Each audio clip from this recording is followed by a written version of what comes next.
General Conference. So I always enjoy being here, and I'm glad to share a little bit of my history as well. One way that I am quite different than most of you is that I am 6 generations in the Church of God on my father's side and 5 generations on my mother's side. Henry Lehman, born 1829, 1902, buried in the Brush Creek Church of God Cemetery, was Church of God in 1850, described that way in the history of Miami County. And 5 generations of my family are buried in the cemetery next to the Brush Creek Church. And then on my mother's side, my grandfather Paul Overhalser and his grandfather Peter Overhalser were also, he was Church of God probably about the same time, 1850 is when the Church of God got started over on that side as well. So I have a long history. I'm picking up some feedback, and not sure where that's coming from. So I have a long history in the church, and one thing I have not experienced, and I know many of you have experienced, is being part of a religious group and then finding out that my views weren't accepted, and not having a home there, and needing to leave, and to be true to my faith. And so I want to say I recognize the great challenge that is, and I know that for many it's maybe you and part of your family, but probably not most of your family, where I don't think I've ever experienced a family member disagreeing with me on doctrine in my life at any level. So I'm sure that's quite different for most of you, and so it just, I think I have a different perspective because of that. I've always been very interested in Church of God and our history, our theology. From probably the age of 6 or 7, I would be asking, well, what's the significance about this? Do we need to know this? Wondering how we fit into the big picture of the other Christians that believe things. And I would say my upbringing was very strongly what we believe is true, and we need to tell others what we believe, and it's beneficial. At the same time, I was never raised in the context that people who believe differently were not Christians. That just was never my experience growing up. I myself wondered that, and I went through times where I said, well, if you don't believe this way or this way, and work through different things. But in general, that was not my experience. I've put this paper, and it's actually 2 links on my Facebook page. I am the only Greg Demmitt, D-E-M-M-I-T-T, on Facebook. So if you look to my Facebook page, even right now, if you want to download the paper, you can do so. Just click on it and it'll come down. And there's 2 folders I have linked there. And one says 2016 Theological Conference. I have this paper, several copies of things that I'll be talking about. And then I have another link that just says writings, and it's just miscellaneous things that I've written. I've written other things on Stone Campbell Christology. Those are in that folder. I wrote a kind of my Christological perspectives. It's called Theological Musings. It's in there. If you've seen the Encyclopedia for the Church of God History, my foreword is, I've got it, it's quoted, or it's in that folder as well. And in there I kind of talk about how different strains of the Church of God probably had different perspectives on how we fit in and where we belong in the big picture. And in Ohio, we probably trace our roots more toward Joseph Marsh and the Christian Connection which was just as strong of a unity movement as it was a specific theological movement, and I think that reflects in the way that we are. Kent Ross had an opportunity to study in the Seventh-day Adventist archives and found some interactions with Joseph Marsh and the Adventist community at that time. And one of the things that I thought was fascinating was after the Great Disappointment, they gathered the Adventist groups in New York, and Marsh's response was, "It looks to me like you're trying to create a new denomination. I'm only a Christian." And so that was his perspective, and so he did not go in that direction. And you can't really say that Marsh was ever the founder of the Church of God, because that would just have been against his own thinking, and he was never that kind of an organizational person, and it's really quite hard to tell where he ended up at the end of his life as far as who he even associated with.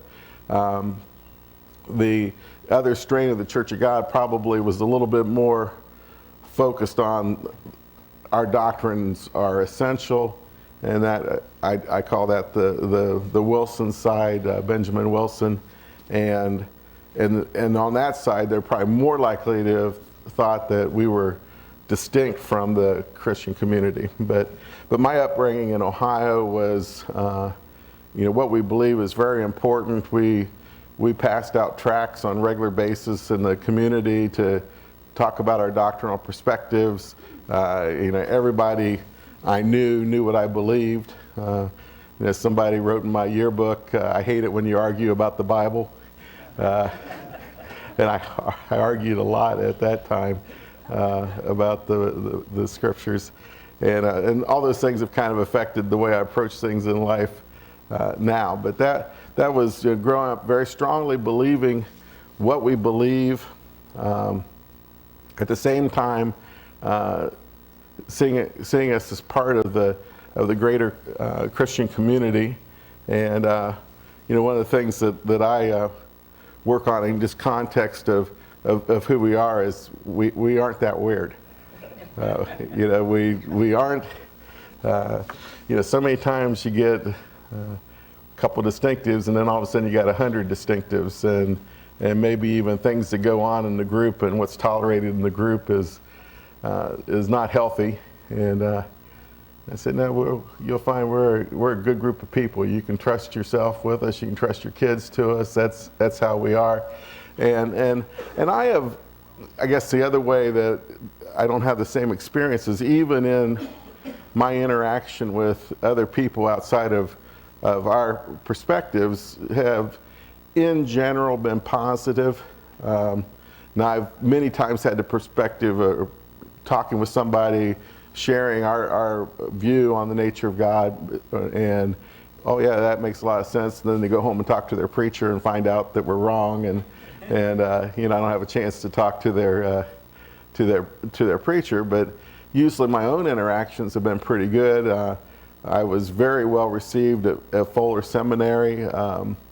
The Professor Ray Anderson that I work with the most, he continually pointed me toward people who shared our perspective, but saw themselves within the realm of the Orthodox, I guess you would call it. And he's the one that introduced me to Colin Brown, and Colin Brown's been here, and so he was very receptive of what I believe. So I didn't run into the experience of, well, you can't think this way and be part of the school. It was the exact opposite.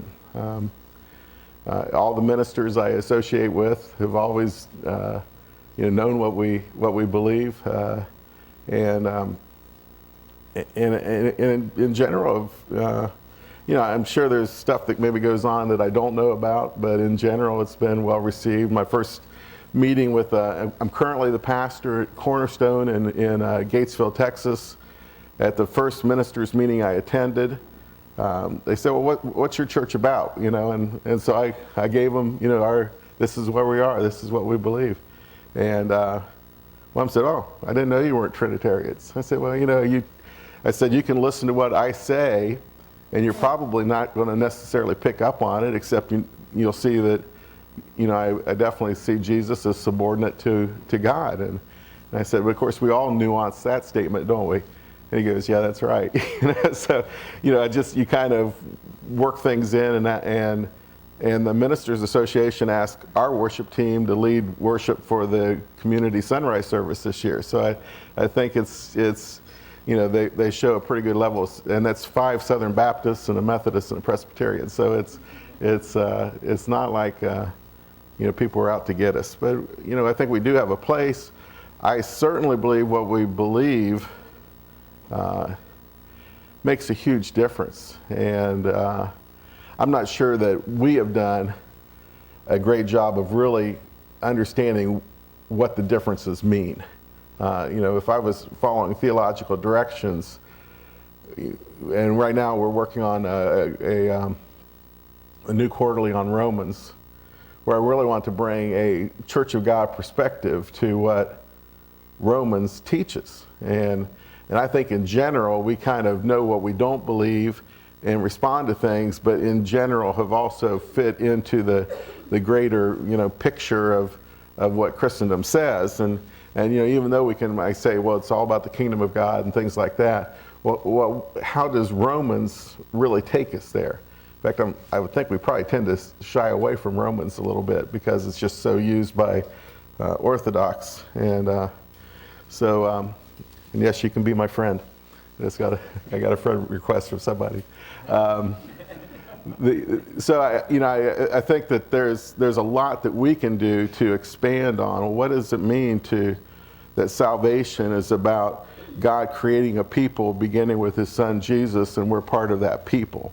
That's a huge thing that I'm not sure we've developed it as far as we could. So there's a lot of areas I think that we can positively say, well, what's different about what you believe? And I've had people ask that, well, what's important about believing what you believe? And that's where it's focused in on, well, how do you understand who we are with God if we don't understand who Jesus is in relationship to God? So I think that's an area that we need to explore. We're working hard on the Romans Quarterly. I'm the editor of the Adult Sunday School Quarterly for the General Conference, and when I began about 6 or 7 years ago, my goal was to have a lesson on every part of the New Testament, and the only thing we have left to do is Romans. And Seth Ross does the Church of God website. When he has time to be able to do it, is posting all the old material for free on our website. So, the goal was to basically say we had a New Testament commentary from a Church of God perspective to be available, and we've done almost all of it. And I would say probably only about 20-30% really hits at what you would call a good commentary level, but most of the texts are considered, and at least you're not going to find stuff that is offensive doctrinally to you. So that's available for anybody that wants to do studies. I say we've done the whole New Testament. We did Revelation 1 to 5.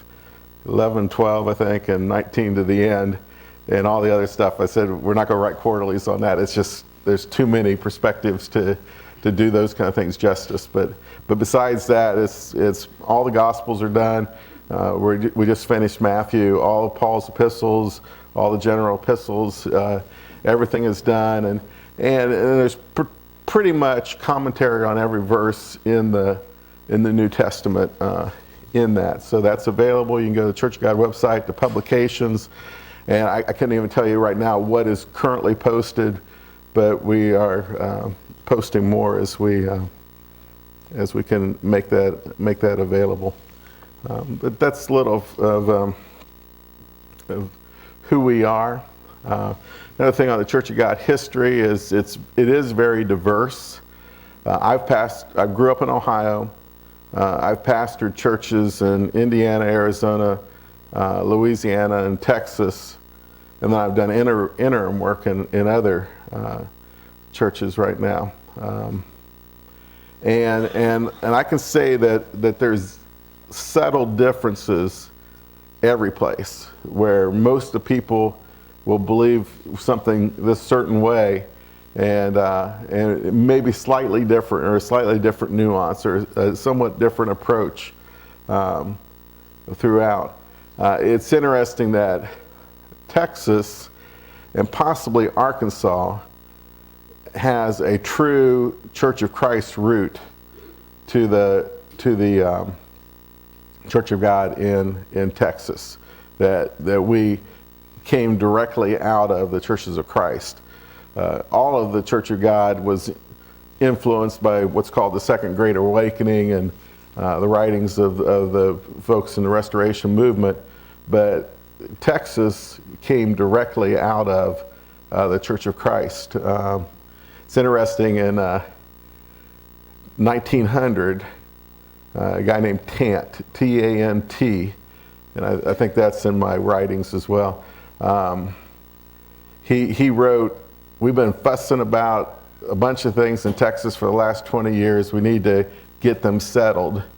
And the big one was premillennial, and then he also mentioned soul sleep as something that had been part of the Texas issues. And then in 1906, I believe, A.S. Bradley, who was the pastor of the Church of God in Gatesville, debated Nickel, I just forgot his first name, not Nichols, but Nickel, who was pastor of a church about 30 miles north of Gatesville, on the nature of man, on the immortal soul.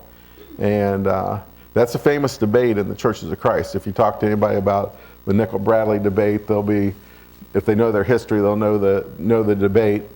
And that was kind of the end of that battle within the Churches of Christ. Now, by that time, Bradley was identified as Church of God, but Mike Casey, who's deceased, his brother Sean is Obama's #1 religion person in America.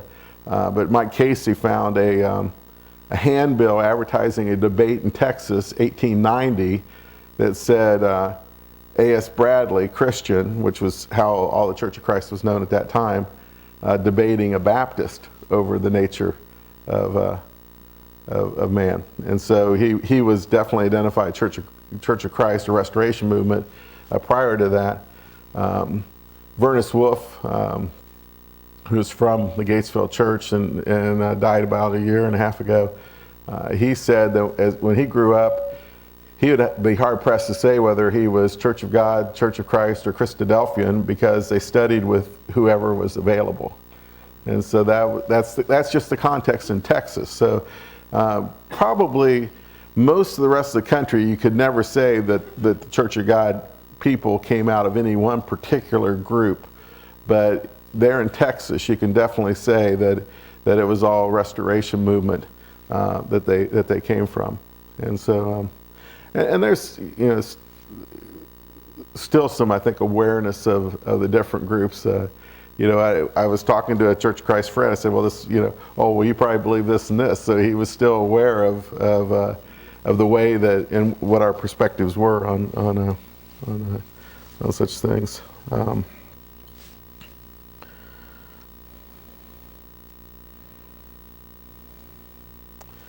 So I got to the study of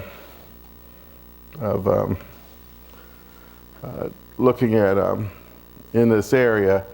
I'm always real interested in how we got there. How do we get there? What's the journey? What's the connections? I'm a connector. I caught an Uber ride with a guy yesterday. 3 questions later, I knew that he knew Paul Shaw, whose son played in the band with me for years and years. And he was from Houston, and a disciple of Ed Young, he described himself. And I like playing that connect game. I like to see how things work. How do you get from one place to another? My environmental work, and I'm an environmentalist because my master's is in conflict resolution, and that's the number one place for conflict resolution is environmental work. And so I do a lot of landowner relations and managing crews, but I also do field work, and I like to be about at least 20 pounds lighter when I'm doing most of my field work. But I can remember coming up and almost go over the edge of a cliff, pushing through brush, and boom, and it's a 200-foot drop to the river below. And we're routing where our transmission lines are going to run, and how are we going to get back and forth? How can you get there from here? And I couldn't get there from here, but I see deer down there, and I know the deer come up here, and I said, I know somehow people get from there up to here. So you start looking around, walk along, pretty soon you find a trail, and I get down that 200-foot. There's always a way to get from one place to another. And that's how I approach looking at church history, is how do people get where they are? How do they make their associations? How do you get there? And I've been very interested in our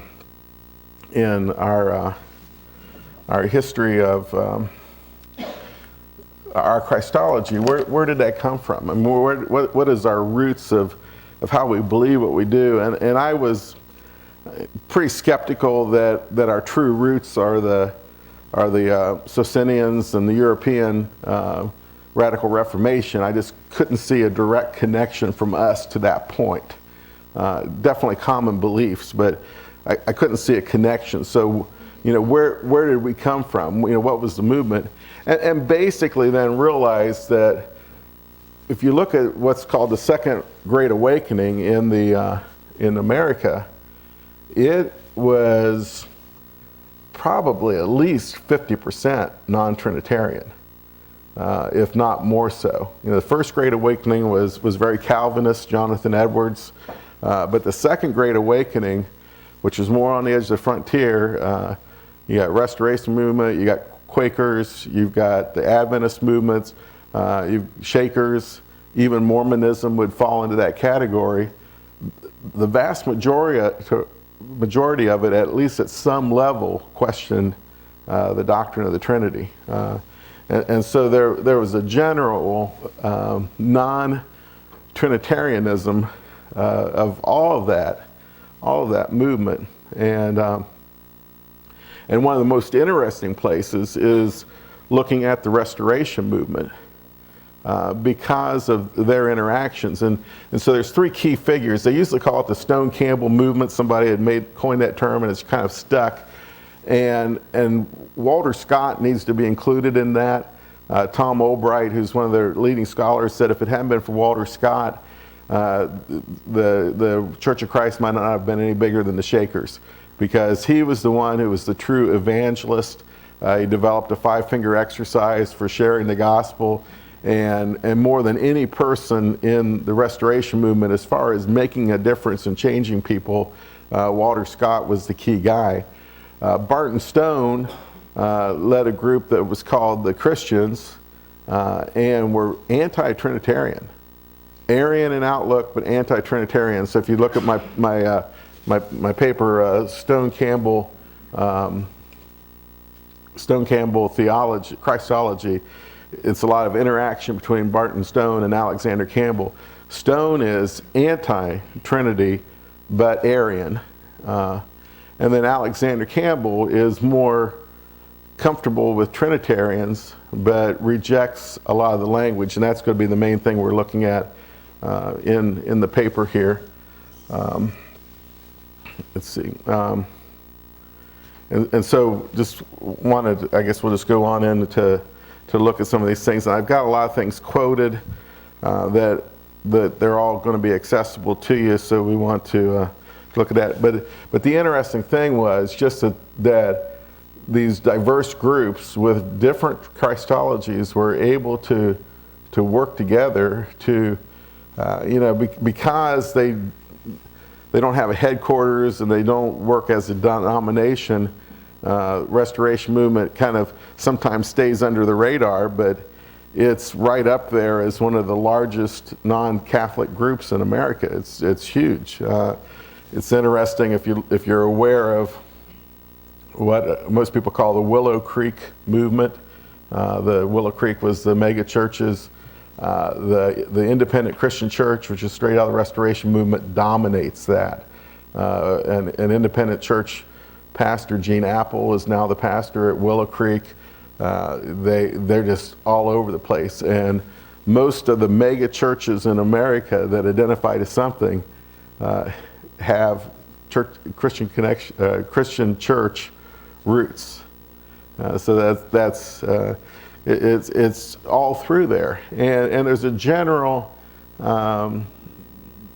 openness to all people that exists at some level within that group. Although sometimes you have to dig pretty hard to find it, but there's it's still very, very prominent today. I actually go to a Church of Christ school, Abilene Christian. That's where my master's is from, and my doctorate is digging deeper into conflict resolution in churches is the focus there. So I'm at a school like that. But a while back, and I'm on a Stone Campbell history list.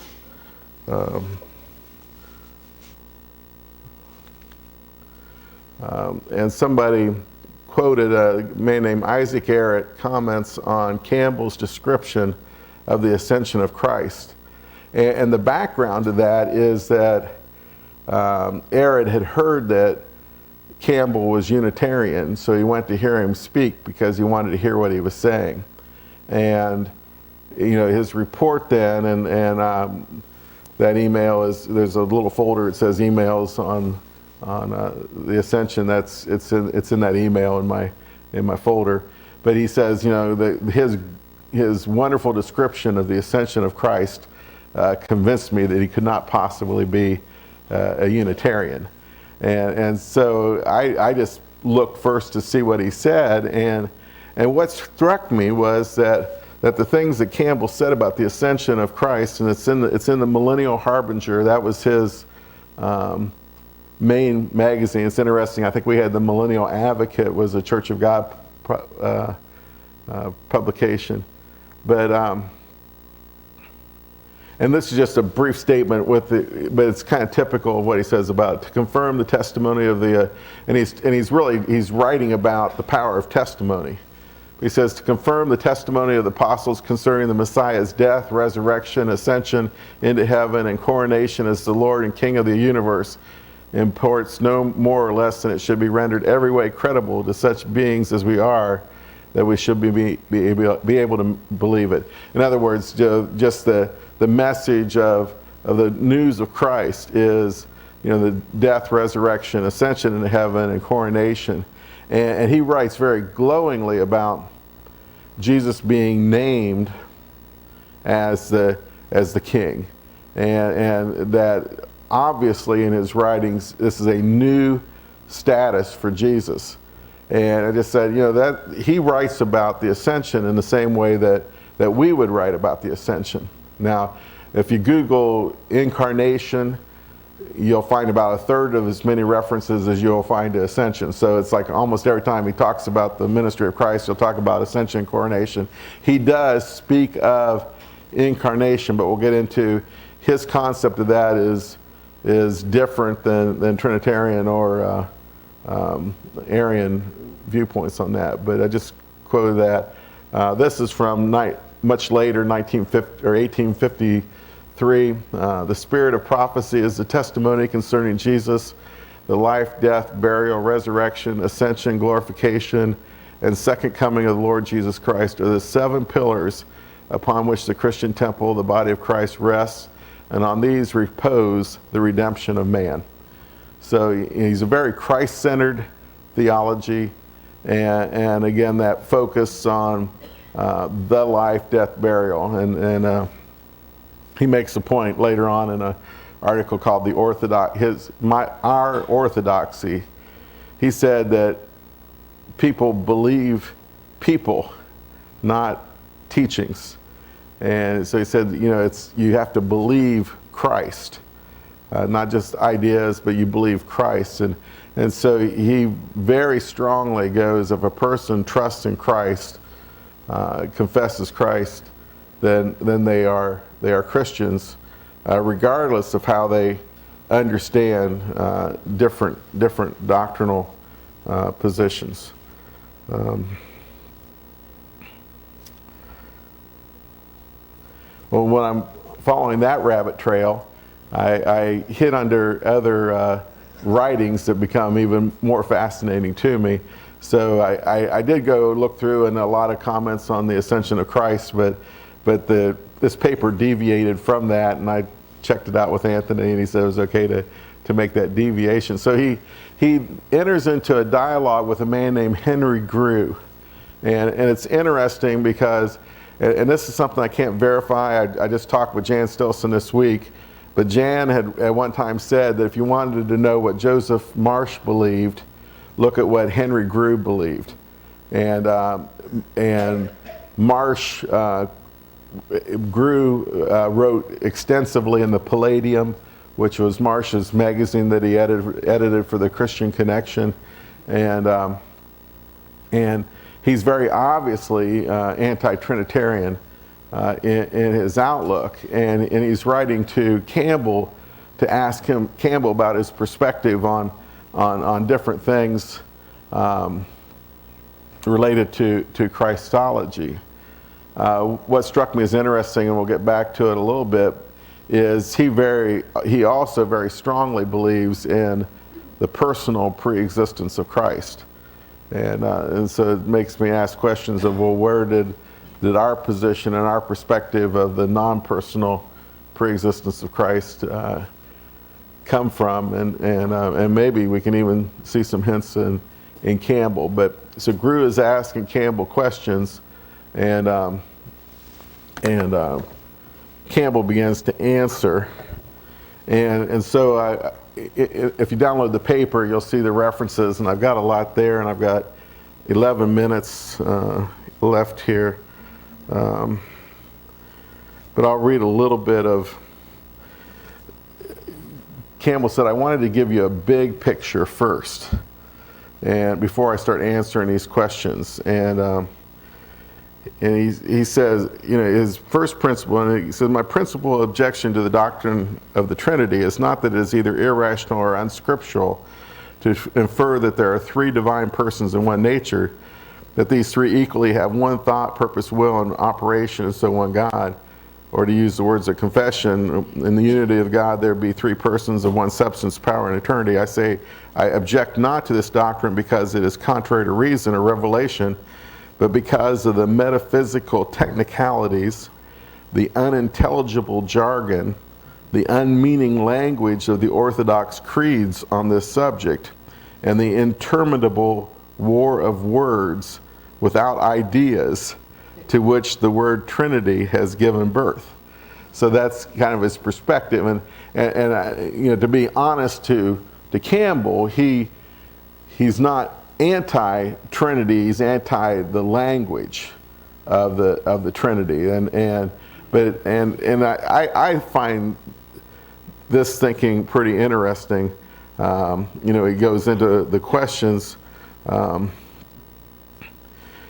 He said, if you ask me how this can be, all the questions about the Trinity, I will ask you, how can there be one self-existent, independent, unoriginal, eternal God? And you will say, I believe, but cannot comprehend. And so say I. So he basically says, well, this Trinity doesn't make any sense. He says, well, tell me, how do you understand the eternal God who is without beginning or without end, unfathomable, all knowledge, all these things? How do you understand that? And he says, we don't understand that either. So he says the idea that there's things about God that we do not understand makes total sense. We can't just simply say, well, I don't understand. Now, again, he would say all this language that it devolves into and trying to explain the doctrine of the Trinity is problematic. But he goes on. So But so he definitely still sees that somehow,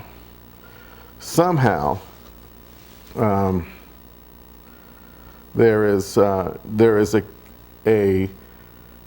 existence of Christ within God that is eternal. But he talks about all the ways we know God are relational.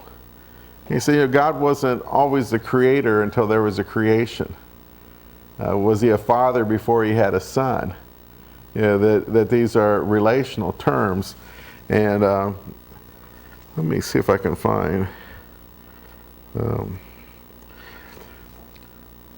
It says, so while then I do most cordially repudiate the whole scholastic phraseology of the Trinitarian, Arian, and Socinian speculations, I do not, with some Trinitarians, regard my Lord Messiah as having always been an eternal Son, nor can I, with the Arian view him as a super angelic creature filling an immense chasm between Jehovah and the supernatural host. Nor can I degrade him with the Socinian to the rank of a mere man, the son of Joseph. So that's important, I think, to notice that his view of Socinianism is no virgin birth. And that's questionable as to whether the Socinians believed or didn't believe in the virgin birth. So, but that's his perspective, and he's on other places will comment on Unitarianism, that if you're rejecting the uniqueness of Jesus, then he's anti-Unitarian. But he said, the Unitarians that reject the language, he has no problems with that. But notice what he says. He does not believe in the concept of the eternal Son. And I don't think I have it in here, but he said at one place, I will not speculate at all as to the state of Jesus prior to Jesus being Jesus, except to say that he believed that there was something in God that becomes Jesus. So, he definitely, Logos is something. He's not even willing to say it's a person. My other paper, he makes a statement that we thought was pretty interesting of how real is something once God says it's real. And that's an interesting thing to think about. And so it becomes interesting, but his view of denying the eternal Son and then Jesus having his identity as Jesus beginning at birth, and then his exaltation and glorification, in a lot of ways seems pretty common to what I believe. With basically, then you just get into who can state, that the things about the Logos. And I just thought it was, and then he goes on to say too, and I'm not going to go, that it makes sense to him that the eternal God is in some sense relational, because God created us to be relational, male and female. One of the big things I do is working on marriages and things like that, and we ask people, what's the first bad thing in the Bible? And quite often people will say, well, it's, the apple or whatever it was. And actually the first bad thing is God says it is not good for man to be alone. We are made to be relational. That is our very physiology. It's wired into our brains. As humans, we are created as relational creatures. And so Campbell suggests that, well, of course it makes sense that God was relational. And I agree with that. But we also think, well, to be relational, you have to have people. And so is there a way for God to be relational without having people? That's I think, the big picture, and I've got very simple arguments about the Trinity and things like that. But one of the things you end up with a Trinitarian position is that the Word has Word and the Spirit has Spirit. That the Word speaks and that the Spirit sends Spirit. Well, why can't it be God speaks, God has Spirit? So that to me is as simple as you can get, that it separates one step away from God. Well, in some ways you could argue good Trinitarian thinking says you really can't break it out that far, and I would say it's easier to accommodate our views within a Trinitarian perspective than it is within an Arian perspective, because that second person, whatever or whoever who becomes human, is so different than the aspect of that the very mind of God is now a person, but the person begins when he's born. So that's my own look at that. But I just thought it was interesting the way Campbell talked about what now is commonly referred to as social Trinitarianism, and I thought that was really new, but actually it goes back to the Cappadocian Fathers. I had to do a little research on that. So the idea of the social Trinity goes back further. Another thing Campbell did in there was talked about the I-thou relationship. So he beat Martin Buber by 90 years in talking about I and thou. So I thought that was interesting, and I think we could, you start speculating on the eternal God, and it is very difficult to not be in trouble. But I think it makes total sense that God is relational, and that he created us to be in relation, and he did that through his son. And I would argue that all creation exists so that God could have a human son. And I think that's really the biblical perspective. And so I just find that interesting. And again, without a doubt, Campbell leans toward a more Trinitarian concept, but just reject the language. But he also, I think, opens the door for a different way of looking at things that I consider pretty genius for his time and perspective. Then I just want to throw one other quick thing. So I got into thinking about this whole Henry Grew thing and him being pre-existent. And again, I kind of see that as the biggest problem. But David Millard probably wrote the most definitive statements on the Christian Connections view, and they're considered a Unitarian group. But David Millard, and that's his book, True Messiah in Scripture and in Light, or the Unity of God. That is a PDF in my folder as well. And he very strongly differs from the Arian by saying that Jesus was never created, but rather proceeded out of God, or is derived from God. At the same time, he's very anti-Trinitarian language, but he definitely is pre-existence of Jesus. So that's just trying to see his perspective. And so, we didn't come straight out of the Christian Connection either. I'm at zero there. If you look at it, I think it's real interesting to read his introduction, where he talks about he saw Unitarianism taken over everywhere. He said most Presbyterians in England are Unitarians, and Methodists are, and this was written in 1833, and he just thought that the whole world was moving toward Unitarian, but I don't think he was correct in his guess. And my final thought connected with that, I was at a seminar on house churches, and they were looking at just the change in America, the decline of the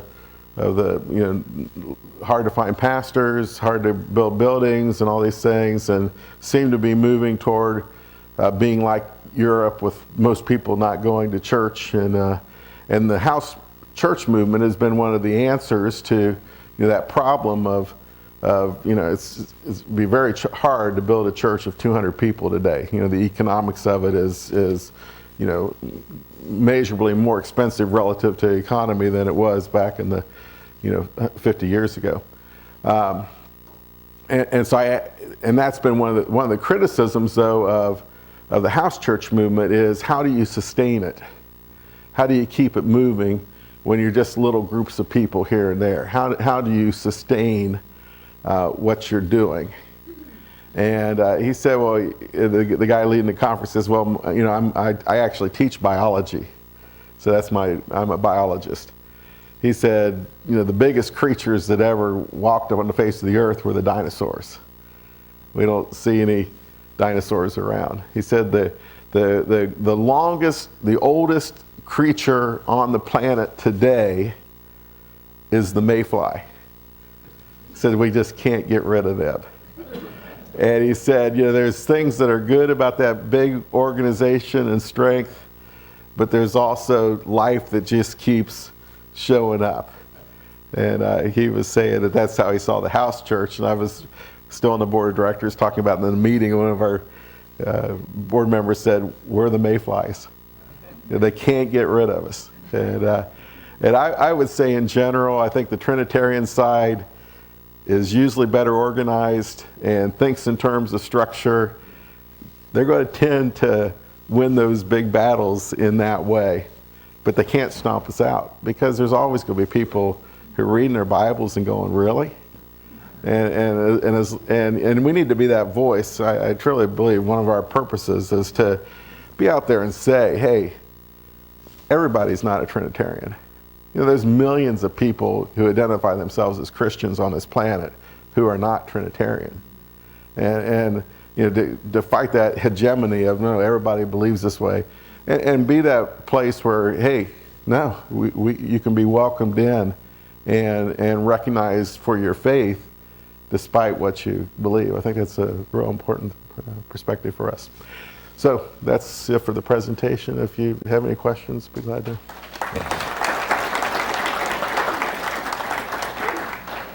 Thank you.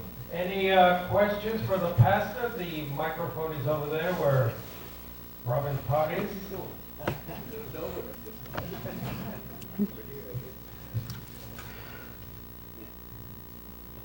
Yeah. Thank you. Carl, sorry, can you first tell us who you are and where you're from, please? Thank you. Yes, I'm Carl Ahrens from. And once upon a time, a long time ago, I was actually a minister in the Churches of Christ. Yeah. And we were not, our particular portion of the movement, we're not heavily into the history. We were more into, the Bible. Getting people baptized. Right. Well, that was it. I mean, that was the big deal. Baptized. Yeah. And we did a lot of that.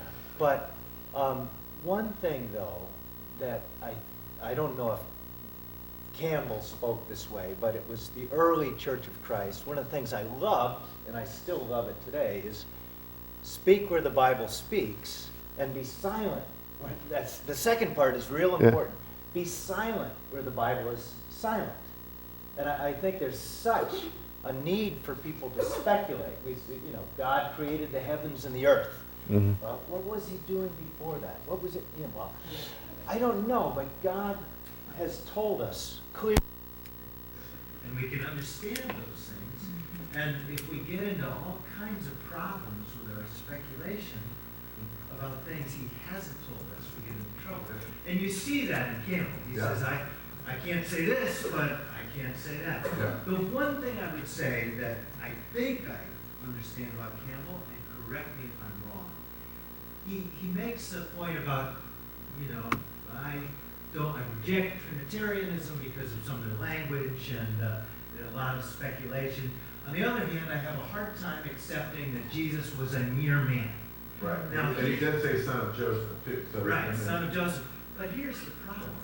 What I don't believe Campbell got was the kingdom of God. Correct. And anybody who understands that Jesus is God's chosen one to return and be the king of the new creation would never, ever talk of Messiah as being a mere man. Yeah. And the problem we had, a major problem we had in the Church of Christ, is we didn't know what the kingdom was. We kind of thought it was, well, I guess we're the kingdom of God. We're the church, And I really do believe to a certain extent, the more we preach the kingdom, the more the Trinity field falls away. I mentioned it last night that evangelicals have to find another job for Jesus because he's not Messiah. Messiah is just another name for God the Son, or you know. And Campbell actually has a thing where, what do you think Jesus is doing? You know, I mean, he actually picks on the areas, but just to build on that, that's definitely the crux of where he gets off. Because he's still, the Council of Nicaea, 100% of the issue was, how can a man, anything other than ultimate God, pay for the sins of the world? And Campbell falls into that argument that there's something about who Christ is that pays the penalty as being the key thing. And that's why I think we need to be digging into Romans more and say, what does Romans say salvation is? And God's creating a people, and we're in Christ. Well, if we're in Christ, then doesn't he have to be human for us to be in him? So that is where Campbell really gets, Right. He buys into that argument. Also, the Church of Christ, Christian church hymnals, they don't sing God in three persons. Blessed. No, they don't. We were kind of agnostic on the Trinity until I became a Trinitarian later because I was getting, more and more responsibility in ministry, and then it was kind of like, well, you've gotta know the Trinity. But in my early days, we were pretty agnostic. But again, I think that we didn't get the faith of Abraham. We have the land promise faith that Abraham had in Romans. Yeah, and let me mention this on the Restoration Movement. Right. David Lipscomb and James Harding strongly believed in the kingdom of God on the earth. But they kind of got stomped by what they call the Texas tradition, was that it was very homiletic. But there was a very strong kingdom of God on the earth. You go to Lipscomb University in Tennessee or Harding in Arkansas, it's two of their biggest schools. Those two guys strongly believe kingdom of God on earth. But it got stomped out with the whole premillennial battle within the Son Campbell movement. Yeah, you probably never even heard that. No. But they were writing as early as Joseph Marsh about the kingdom of God on earth. So that to me, I'll mention, I just read it, 1831, Campbell included an article by a person who believed in the restoration of Israel, kingdom of God on the earth. And that's in 1830 article. And so he was more open at one time, and then he became very thanks for that. Hi, I'm Dan. Thanks for the talk. A lot of interesting points there. I just want to make some comments. One was about your comment that the Unitarians in that time thought that this was just going to soon sweep the world and everybody would be Unitarian. Yeah. They got really complacent. They completely blew it. They got off track in interesting ways. Yeah. And we have to guard against being complacent too. The definition of stupid is trying the same thing over and over and expecting a different Right. result.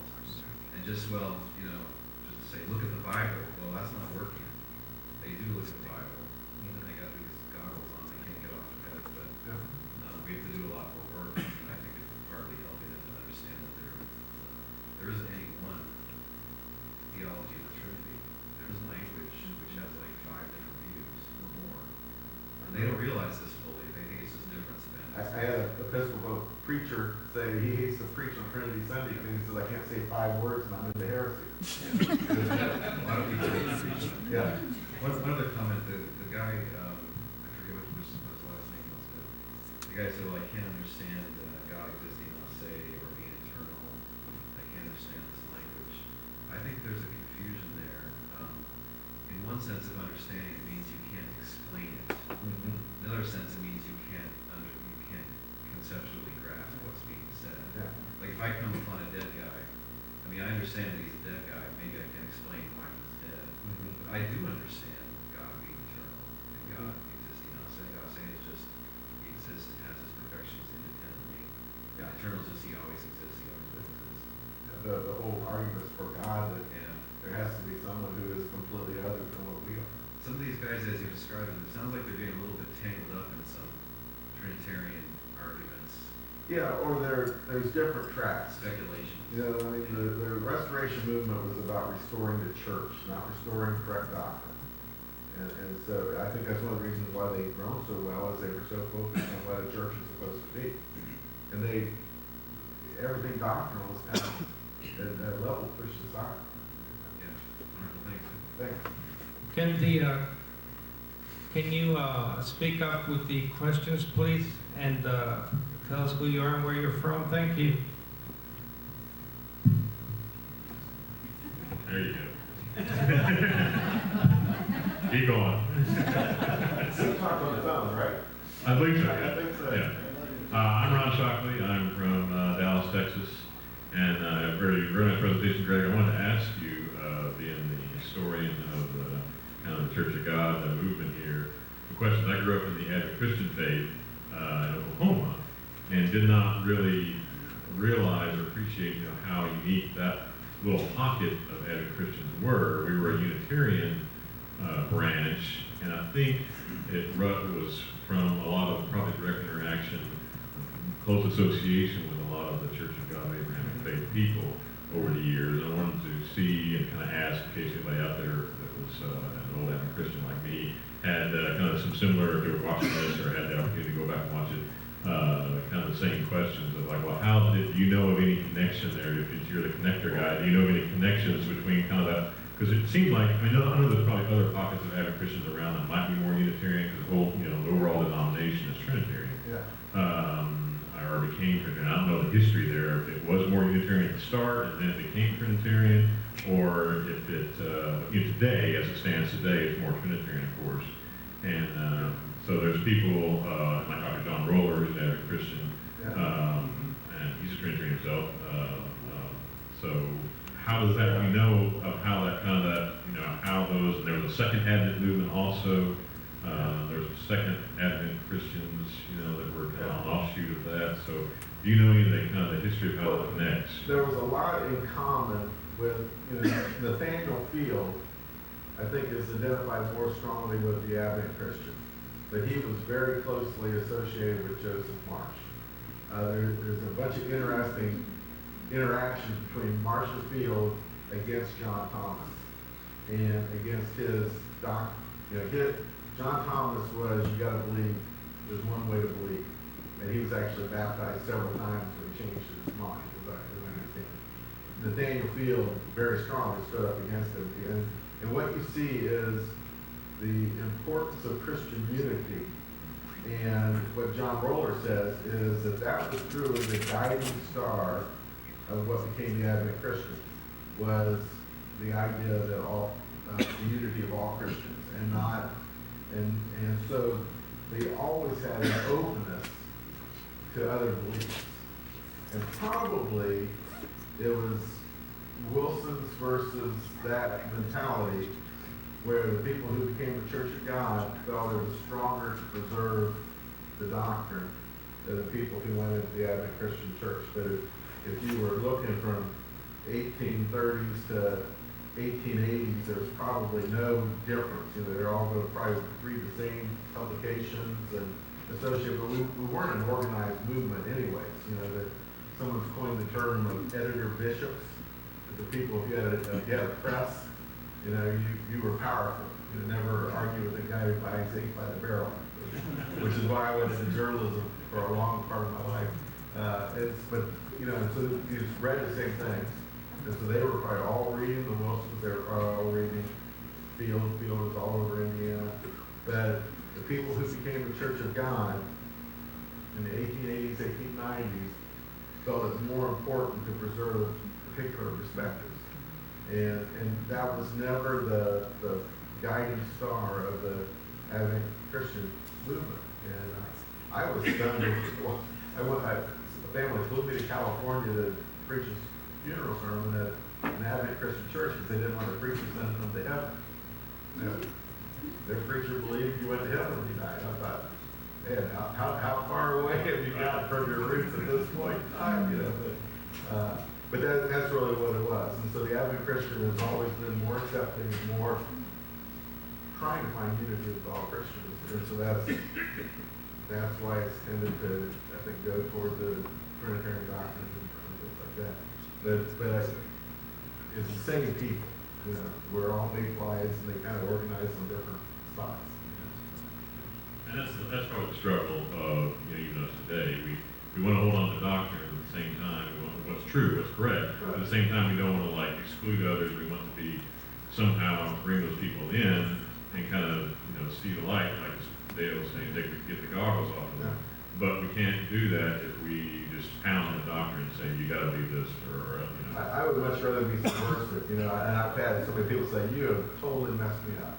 You know, I've always said, you know, if you didn't believe this, you couldn't be a Christian. You know, and I had people talking at Fuller. I was telling them the other day, you know, one of my friends from Fuller, and then later he became a pastor in Arizona, same time I did. And he comes to my church, and of course we sang.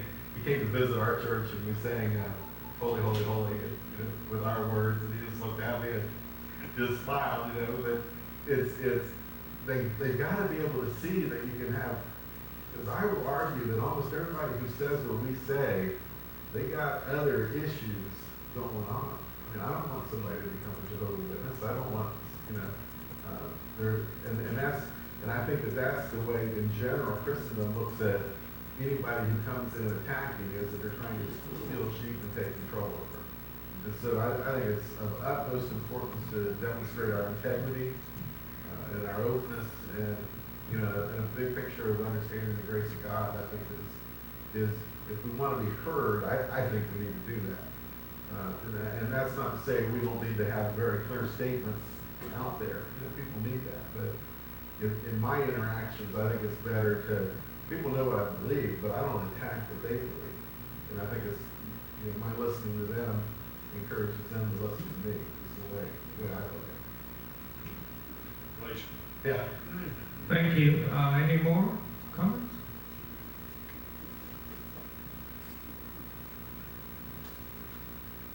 Slow that down just a little bit. Not everybody from Texas is that big.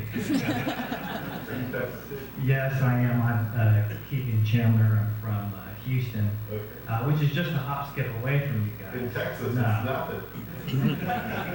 Yeah, so I really appreciate the presentation. Thank you, Greg. I have an interest in this history, though I'm not very well versed in it. My grandfather was Church of Christ minister for many years. He also was chair of New Testament University of Texas as well. So, you know, I've always had this restorationist trajectory, you know. Anyway, I was thinking about your notice of your comment concerning how all the Presbyterians seem to be flocking towards Unitarianism in Europe, and it reminded me, of course, of a quote many people have probably heard and hear from Thomas Jefferson as he's surveying the religious environment of the United States in his own time, when he says, "I do not doubt that every living man today will die Unitarian." Right?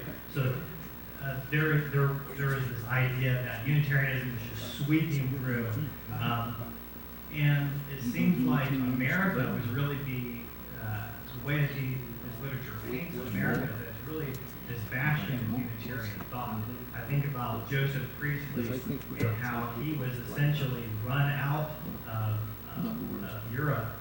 They even had the priestly riots in which people came to burn his home and his laboratory, destroying all of his works because it was used in support of the French Revolution and other encyclical things like that. But they kicked him out, so he ran to America, and when he comes to America, he says, "Wow, this place is great.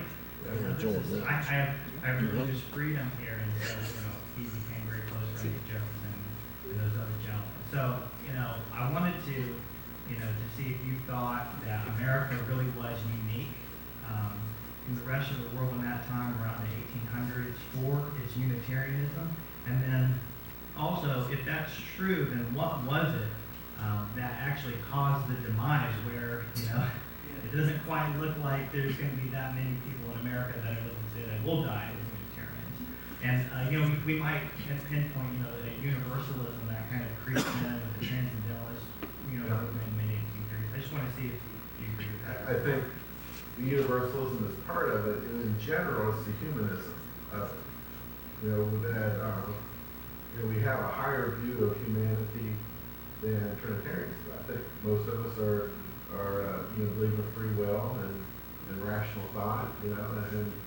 so we've always been real open to that kind of thing, and that's what you tend to see as a lot of the Unitarians move toward becoming more humanistic. And you know, when I read the Da Vinci Code, I gained an appreciation for the Catholic Church. Because regardless of all their problems, they did say we got one message to say, you know, and they did keep salvation there. You know, as wrong as it is, against all the other forms of Gnosticism, humanism, and so, Rubenstein in his book, he said probably the Trinitarians winning at Nicaea, even though it might have even contributed to the Dark Ages. At the same time, there was kind of an established church that carried it through a time where, you know, for 400 years, Christianity could have died out. You know, if you look at the history of it. So